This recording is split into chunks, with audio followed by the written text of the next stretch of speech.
You ask Tiger to calculate. This deals with finding the midpoint between 2 points. The midpoint between the 2 points is 1.5, negative 5.5. Let's solve it step by step. Plot the 2 points and calculate the midpoint using the formula. The coordinates of point 1 are, x1 equals negative 14, y1 equals 53. The coordinates of point 2 are, x2 equals 17, y2 equals negative 64. PM represents the midpoint of the 2 points.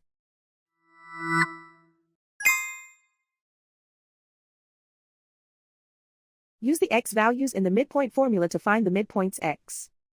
x1 equals negative 14. x2 equals 17.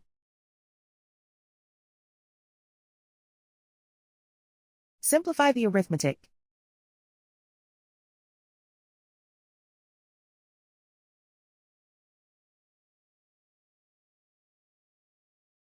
Use the y values in the midpoint formula to find the midpoints y. y1 equals 53.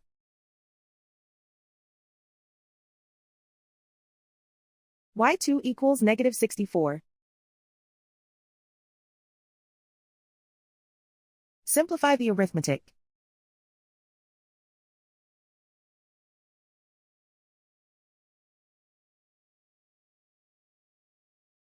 And so, the midpoint is 1.5, negative 5.5.